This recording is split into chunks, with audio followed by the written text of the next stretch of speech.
کہ آج وہ ایک ترقی یافتہ ملک بن چکا ہے۔ فطرتی قابلیت اور جوہر خاص کے حامل ڈاکٹر عبدالسلام نے اپنے اسی ملک کے لیے دنیائے سائنس میں نوبل انعام تک حاصل کیا۔ پاکستان انٹرنیشنل ایئر لائنز نے اپنے ملک کا نام روشن کرنے کے ساتھ ساتھ دیگر کئی ممالک کی ایئر لائنز کو بھی اپنے پاؤں پر کھڑا کیا، اور ان میں سے آج چند مشہور اور انتہائی ترقی یافتہ ایئر لائنز کہلاتی ہیں۔ اس وقت بھی امریکہ میں پاکستانی ڈاکٹرز امریکہ کے قابل ترین اور انتہائی مشہور ڈاکٹرز ہیں۔ اب یہ چند مثالیں اس چیز کو ثابت کرنے کے لیے کافی ہیں کہ پاکستانی قوم کے خاص افراد میں ذہانت اور عقل موجود ہے، اور اس قوم کے باشندوں میں فطرتی قابلیت اور جوہر خاص بھی پایا جاتا ہے۔ موزوں اور مناسب حال فضا میں اس قوم کے ان خاص افراد کے جوہر جو ہے وہ کھل کر سامنے آتے رہتے ہیں۔ اب میں قوم کے ان خاص افراد کو جن کو گورننگ ایلیٹ کہنا مناسب ہوگا ان کی طرف آتا ہوں، جو پچھلی کئی دہائیوں سے اس ملک پر حکمرانی کر رہے ہیں۔ یہ جو ایلیٹ جس کا میں نے ذکر کیا، اس میں آپ سول اور فوجی ایلیٹ دونوں ہی شامل کر سکتے ہیں۔ پاکستان میں اکثر یہ بحث چلتی رہتی ہے کہ اس ملک کا ستیہ ناش سیاسی اشرافیہ نے کیا، یا ایک طبقہ یہ بھی کہتا ہے کہ یہ الزام فوجی اشرافیہ پر آتا ہے۔ اب دیکھتے ہیں کہ اس ملک میں جب بھی فوجی اشرافیہ نے اس ملک کا اقتدار سنبھالا تو سیاسی اشرافیہ پر کرپشن، بیڈ گورننس اور ذاتی مفادات اور اس کے علاوہ کئی دوسرے الزامات لگائے، اور دیکھا جائے تو اس وقت کے لحاظ سے یہ الزامات درست بھی لگتے تھے۔ لیکن حیرانی والی جو بات نوٹ کی جاتی رہی کہ کسی بھی فوجی اشرافیہ نے حکومت کی باغ دوڑ سنبھالنے کے بعد یہ جو وہ سیاسی اشرافیہ پر الزامات لگا کے حکومت میں آتے تھے، ان الزامات کو دور کرنے کے لیے کوئی مثبت اقدامات نہیں کیے،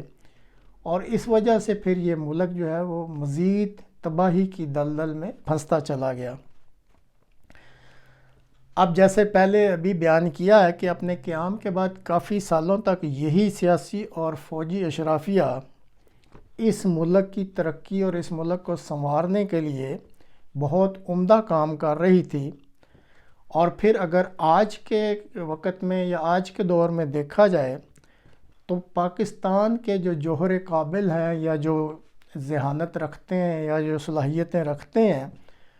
وہ اس ملک کی بجائے کئی دوسرے ممالک جو دنیا کے ہیں ان میں گراں قدر خدمات بجا لا رہے ہیں اور ان کی ترقی کا باعث بن رہے ہیں۔